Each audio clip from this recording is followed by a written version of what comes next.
I loved her, for how could I not? I loved her from the very first knock I made upon her door, the very first moment I laid eyes on her and became happily aware of her existence. The way our fingers touched briefly when she took that first pile of letters from my grasp was everything I ever dreamed of. She fast became all I could ever and ever wanted to think about. You would understand it too, had you had the glory of seeing her eyes as they moved against the sunlight, of course. Her eyes, her hair, the very flow of her blonde curls against her shoulders. You have to understand how just unlike anyone else I had ever seen she was. Each feature that made her who she was filled my mind with their constant, unwavering beauty, and each time I closed my eyes I was honoured with the image of her. She was unique to all the world. She will forever stand in a spotlight that no one else can ever hope to fill. Each morning I saw her was a gift I never knew I needed. It was all I wanted, and once complete, I could only lay in wait for the next morning sight of her to come to me. Now, of course, you would think an angel such as her would have a quarry of men following her heels in hope to lay claim to her. Yet the entire time I knew her, I did not see any other man in her presence. I found her to be despairingly alone. So alone that while I wanted her to myself and myself only, I found I could only pity her. Pity the empty and quiet home of which she walked with such grace and poise in each of her waking days. To be so perfect and yet so alone must have been a curse from a very jealous God. I couldn't bear the thought of another man's hands on her, yet the pain in my heart that she was alone, it's indescribable. She deserved, no, continues to deserve, everything the world could ever offer her. So why did I do it, you ask? The answer is there, is it not? She was alone. I couldn't allow her to continue to be alone. It was not fair to a woman deserving of such romance and love.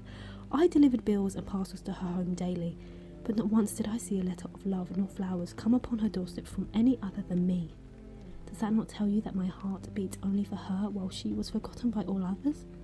You say I acted from rage and hate, but it is not so. I adore her. She received birthday cards on July 12th, and yet no one stated the word of love. I left her love. I wrote love 1,000 times over in the parcels I left at her door on Sundays I did not work, and 100 more in the gifts on her birthday morning. She knew I was there. I was always there. They weren't. I saw her tears that morning.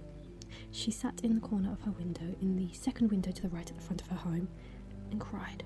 Oh, she cried. Her tears challenged that of the water from the shower in covering her body, and you expect me to have ignored it?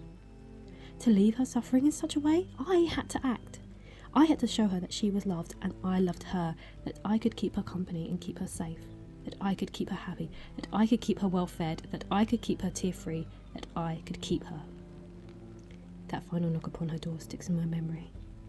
I remember the pounding of my heart, the sweat in my palms as I tried to go over the very first things I would say to her, that lasting first impression, where she would finally see me for who I was to her beyond my employ. She came to the door clad only in a dressing gown, and all but my breathing fell to fault by her beauty. I couldn't say a word. I took her. Of course I did. I ended her pained and lonely existence and kept her with me in my home where she was loved and surrounded by my declarations thereof. Tell me how that is wrong. She no longer cries in pain. She no longer yearns for love. She lasts forever in my heart. She lasts forever in the bedroom where she was laid to rest that final time, in peace. My only remorse is how slow I was to act. I suppose it comes with a job. We can't always be on time, can we? Still, I got what I wanted in the end. I was just a little late to the door.